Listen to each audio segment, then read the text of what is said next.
నీ సొమ్ము ఉంటే నువ్వు అల్లరామకృష్ణారెడ్డి గారికి సూటిగా మాట్లాడుతున్నావు. ఒక ప్రశ్న అంటే సొమ్ము నీదైతే నువ్వు దానం చేయాలి. అల్లరామకృష్ణారెడ్డి భార్గవపేట ఇంజమూరు రామారావు గారు చనిపోతే, భార్గవపేట రేషన్ డీలర్ ఇంజమూరు రామారావు గారు చనిపోతే ఆ డిపో ఎవరికి చెందిద్ది? వాళ్ళ కుమారులు అర్హులైతే వాళ్ళకి చెందిద్ది.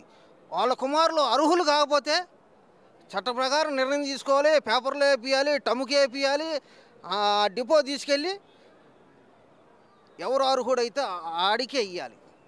ఆ రేషన్ డిపో నీదే? మీ బాబుగాడి సొత్తా? జగన్గాడి బాబు సొత్తా? చెప్పండి, డైరెక్ట్ చెప్తున్నా. రాజశేఖర రెడ్డి సొత్తా?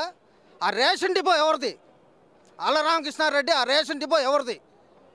ఆ రేషన్ డిపోను నువ్వు ఏమి లేని కటిక పేదవాడు, కటిక దరిద్ర నా కొడుకైనా మురుగుడు అన్నం వంతర చుట్టానికి దానం చేసావా? దానం ఎవరిది? సొమ్ము ఎవరిది? అల్లరామకృష్ణారెడ్డి ప్రజల్ని మభ్యపెట్టద్దు, పిచ్చి వాళ్ళని చేయొద్దు.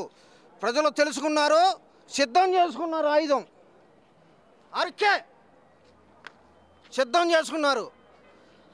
బాబు కొడుకులు సంపాదించిన సంపద, దోచుకున్న ఆస్తి రంగరించి జల్లిన జగన్మోహన్ రెడ్డి రాడు.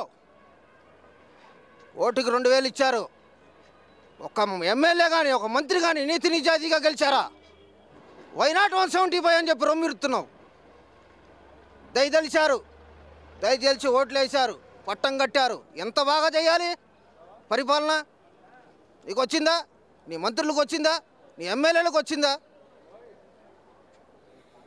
రామకృష్ణారెడ్డి నువ్వు ఏ పార్టీలో అన్నా చేరు, నీ పాడి నువ్వు కట్టుకున్నావు, నీ పొరుగు నీవు పోయింది, అక్కడ పోయింది, పోగొట్టుకున్నావు.